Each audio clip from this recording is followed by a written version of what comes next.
Indonesia, negeri zamrud khatulistiwa, dihuni beragam fauna atau satwa.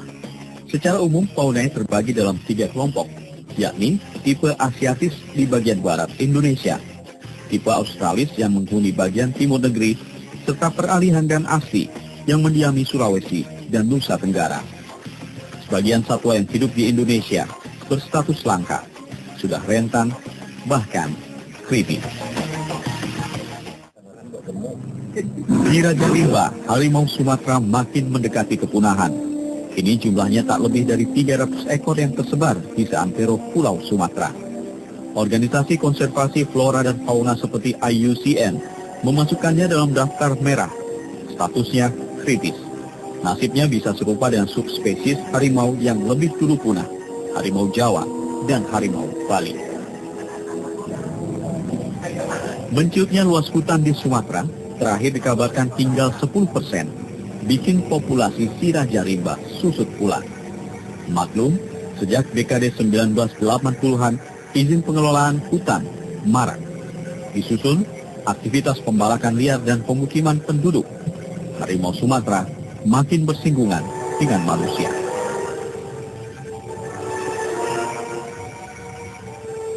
Mat Tunis, warga Panton Luas Tapak Tuan Kabupaten Aceh Selatan contohnya. Ia diterkam si Raja Rimba saat hendak mencari rotan di Gunung Tuan, sekitar 15 km dari kampungnya. Mat Tunis tidak sendiri. 2 tahun terakhir, harimau Sumatera sedikitnya membunuh 4 warga, serta melukai 8 lainnya. Si Raja Rimba pun jadi korban. Maret tahun lalu, seekor harimau mati karena terkena kawat listrik yang digunakan untuk melindungi perkebunan sawit. Lokasinya dekat Taman Nasional Berbak, Tanjung Jabung, Jambi. Sudah habitatnya susut, perburuan pun marak. Selain kulit, pemburu juga mengincar organ tubuh harimau yang laris di pasar gelap. Konon, 1 lembar kulit harimau dihargai hingga 25 juta rupiah. Taringnya bernilai 1 juta rupiah. Harimau Sumatera, salah satu primadona kolektor hewan liar. Harimau Sumatera adalah salah satu subspesies dari spesies Panthera tigris. Warna bulunya lebih gelap. Bentuk tubuh lebih kecil dari sepupu mereka, harimau Jawa dan harimau Bali. Hanya hidup di Sumatera, meski beberapa ekor ditangkar untuk kepentingan penelitian dan pembiakan.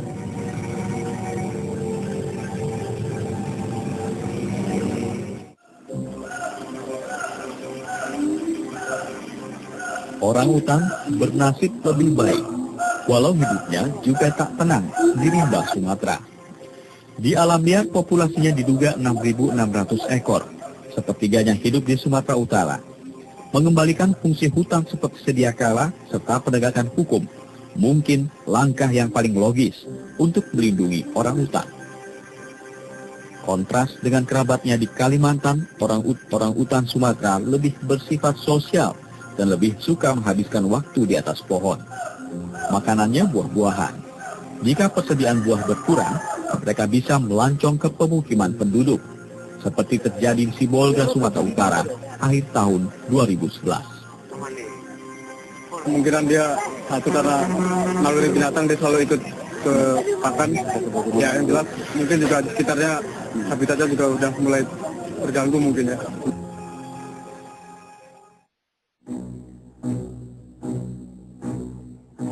Di selatan Pulau Sumatera, tepatnya di seberang Selat Sunda, salah satu spesies satwa asli juga masuk status kritis.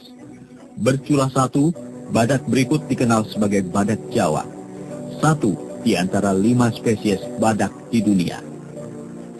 Di Taman Nasional Ujung Kulon, Provinsi Banten, seluas 1.206 km persegi, badak Jawa masih eksis, meski populasinya tinggal 35 ekor.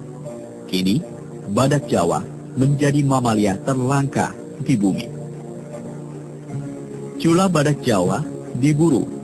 Harganya di pasar bisa menembus $30.000 Amerika Serikat atau 270 juta rupiah. Ya, seharga 1 unit mobil sedan baru. Meski sudah dilindungi, bukan perkara mudah untuk meningkatkan populasi badak Jawa. Ia rentan penyakit dan perubahan iklim. Kalau kita melihat bagaimana individu-individu badak ini melakukan perkawinan, maka jelas genetika atau pertumbuhan badak di kemudian hari itu tidak kuat atau rentan terhadap perubahan-perubahan yang mematikan kehidupan kelanjutan daripada badak itu. Indonesia sebetulnya memiliki undang-undang yang mengatur perlindungan hewan langka. Sanksi kurungan plus denda pun termaktub di dalamnya.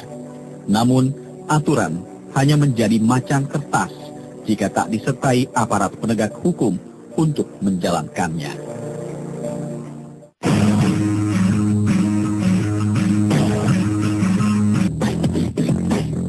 Komodo, nama latinnya Varanus komodensis, adalah satu-satunya satwa purba yang sanggup bertahan hidup dan beradaptasi di Indonesia.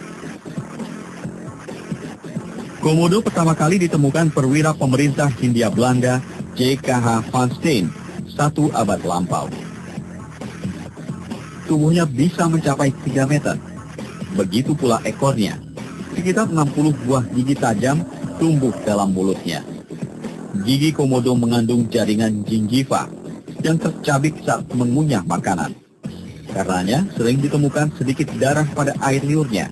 Air liur tadi menciptakan lingkungan pertumbuhan yang ideal buat sejenis bakteri mematikan yang hidup di mulutnya.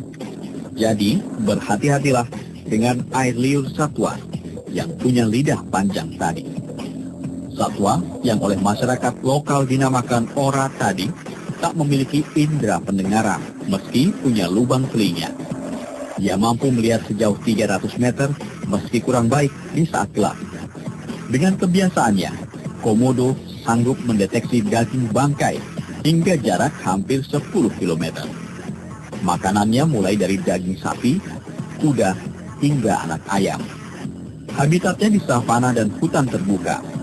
Ribuan ekor komodo dapat ditemukan di Pulau Komodo, Rinca, dan Gili Motang. Ketiganya berada di kawasan Taman Nasional Komodo. Komodo ditetapkan UNESCO, Badan PBB Bidang Pendidikan, Ilmu Pengetahuan dan Kebudayaan sebagai warisan dunia. Sewaktu menggadang-gadang komodo sebagai calon 7 keajaiban baru dunia, Yusuf Kala, sang duta komodo, mondar-mandir ke Pulau Komodo, Flores, Nusa Tenggara Timur. Yusuf Kala percaya jika komodo terpilih sebagai 7 keajaiban dunia, akan menjadi tiket menanggung keuntungan. Ini komodo, kekayaan dunia, keajaiban dunia, satu-satunya yang jenis hewan yang berumur jutaan tahun, 40 juta tahun asalnya. Apabila kita menang dalam Seven Wonders, maka pertama kita bangga bahwa dihargai. Kedua, akan menimbulkan dampak sosial ekonomi yang kuat sekali, yaitu turis, keterkenalan, pasti terjadi perbaikan infrastruktur, pendapatan masyarakat akan naik. Yusuf Kala dan sejumlah pihak termasuk selebritas getol mengampanyekan komodo lewat SMS. Ya, karena pemenang ditentukan oleh jumlah pemberi suara yang masuk ke penyelenggara, yakni New Seven Wonders yang berbasis di Swiss. Cukup berkirim SMS yang menyedot Rp1, masyarakat bisa mendukung komodo masuk 7 keajaiban dunia. Namun, kredibilitas penyelenggara membuat Kementerian Pariwisata mundur dari ajang yang digelar New Seven Wonders. Memang penyelenggara diragukan, apalagi UNESCO membantah bahwa New Seven Wonders berafiliasi dengan Badan Dunia. Ditambah tudingan ada kepentingan bisnis di balik kontes tadi, pro kontra pun semakin merebak. Meski begitu, masyarakat tetap mengirim dukungan via SMS. Alhasil, komodo pun masuk 7 keajaiban dunia pada November tahun lalu. Setelah komodo masuk 7 keajaiban dunia, apakah Indonesia dan terutama Nusa Tenggara Timur menarik untung? Memang, popularitas komodo dan Pulau Komodo meroket. Sejumlah investor pun dikabarkan meliriknya sebagai tujuan wisata. Yang jelas, meski sudah 3 bulan berlalu, tak ada kabar mengenai lonjakan jumlah kunjungan wisata atau turisme ke sana.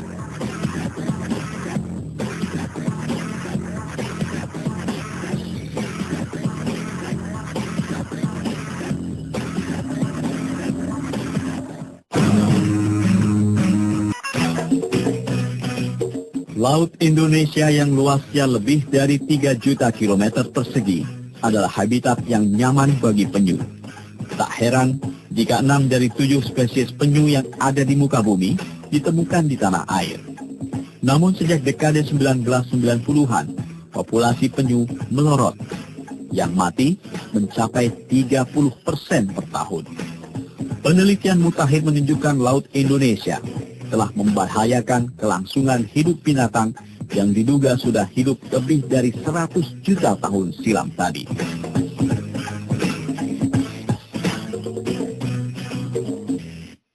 Penyu hijau, penyu sisik, serta penyu lekang adalah 3 jenis penyu yang langka di dunia. Seperti kura-kura, badan penyu ditutupi tempurung. Bagian punggung disebut karapak, sedangkan bagian perutnya disebut plastron. Kakinya berfungsi sebagai dayung atau alat bergerak di dalam air dan darat.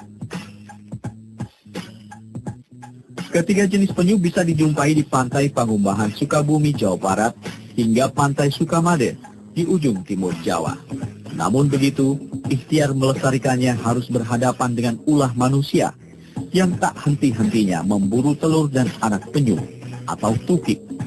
Belum lagi penyelundupan ke luar negeri. Pencuri bekerja untuk memasok pasar gelap.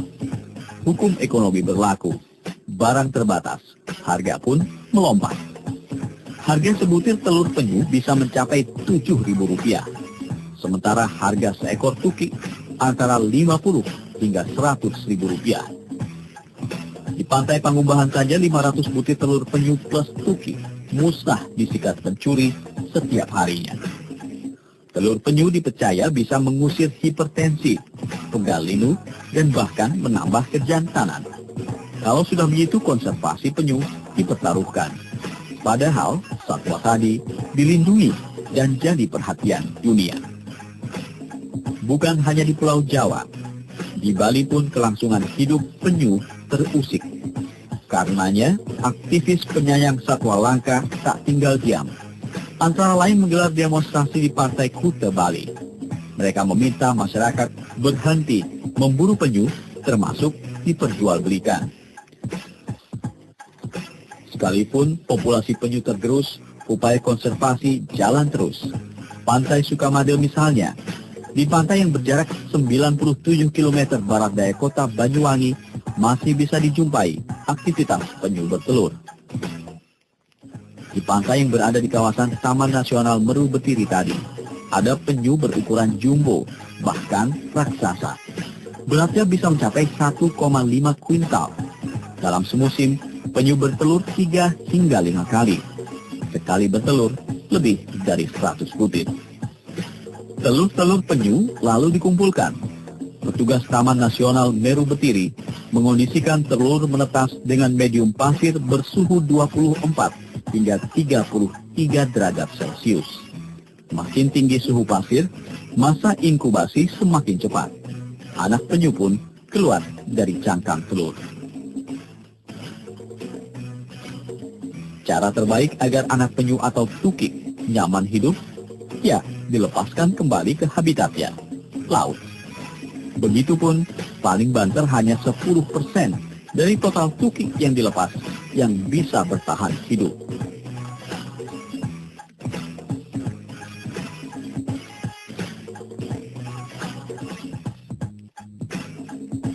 Bukan hanya tukik, penyu dewasa berukuran jumbo pun juga dilepas kembali ke laut. Seperti yang berlangsung di Pantai Kuta, Bali. Sekarang kita mungkin masih bisa menyaksikan penyu, namun tanpa ada upaya sistematis untuk menyelamatkannya, pemerhati satwa langka memprediksi 5 hingga 10 tahun mendatang, populasi penyu diduga akan punah.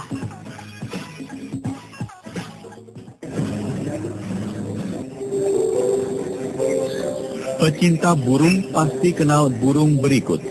Ya, jalak Bali. Burung berparuh runcing dan banyak dicari tadi, harganya bisa tembus 15 juta rupiah per ekor. Mungkin jenis jalak paling langka di dunia. Sejak 46 tahun silam, lembaga konservasi flora dan fauna seperti IUCN memasukkan jalak Bali sebagai satu di antara 104 jenis burung yang terancam punah.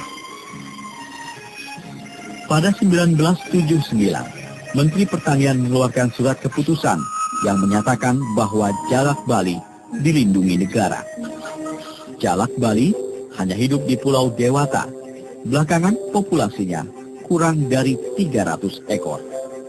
Menurunnya populasi jalak Bali karena banyak faktor, antara lain perburuan dan perdagangan ilegal. Data yang dicatat Balai Taman Nasional Bali Barat malah tambah bikin muram. 2 tahun lalu, populasi jalak Bali hanya 180 ekor. 115 diantaranya dilepaskan di wilayah Taman Nasional. Survei bahwa jalak Bali atau silver ini semakin tahun semakin berkurang, maka kami dari Direktorat Jenderal PAKA berkewajiban melestarikan jalak Bali ini dengan seperti adakan penangkaran. Belakangan populasi jalak Bali kritis, artinya punya risiko besar segera punah di alam liar atau sepenuhnya punah dalam waktu dekat. Status kritis juga mengabarkan bahwa 80% dari populasi jalak Bali musnah dalam 3 generasi terakhir. Jalak Bali atau dinamakan curik Bali oleh masyarakat lokal tergolong famili Sturnidae.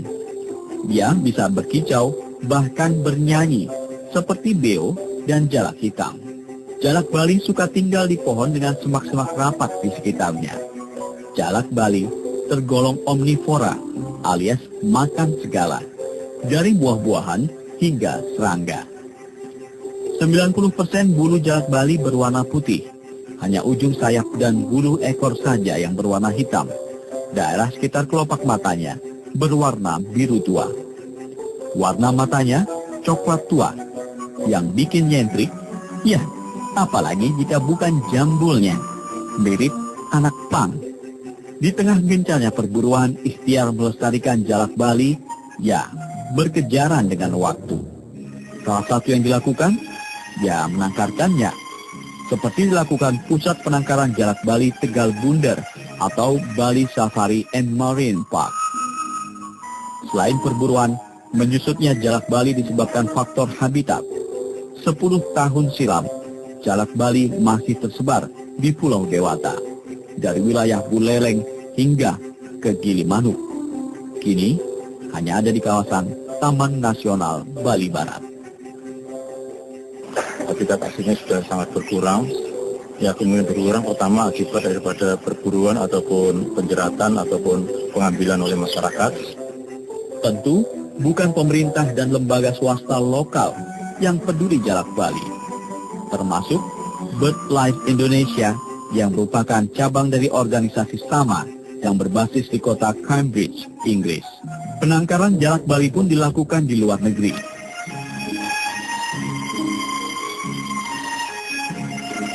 Nasib serupa menimpa elang Jawa atau Javan Hawk Eagle. Burung top predator tadi juga kritis. Populasinya kurang dari 400 ekor. Penyebabnya ulah manusia, dari perusakan habitat hingga perburuan liar. Elang Jawa atau Spizaetus bartelsi, panjangnya sekitar 70 cm dari paruh hingga ekor, berjambul berwarna hitam 2 sampai 4 helai. Semula elang Jawa tersebar dari ujung barat Pulau Jawa hingga ujung timur di Semenanjung Belambangan, Purwo. Kini mereka suka menetap kawasan Gunung Gede Pangrango serta Gunung Halimun Salak. Di sana, populasi elang Jawa tinggal 70 hingga 80 ekor. Segenap pihak perlu bergandengan tangan untuk melestarikan 2 jenis burung yang sudah berstatus kritis tadi.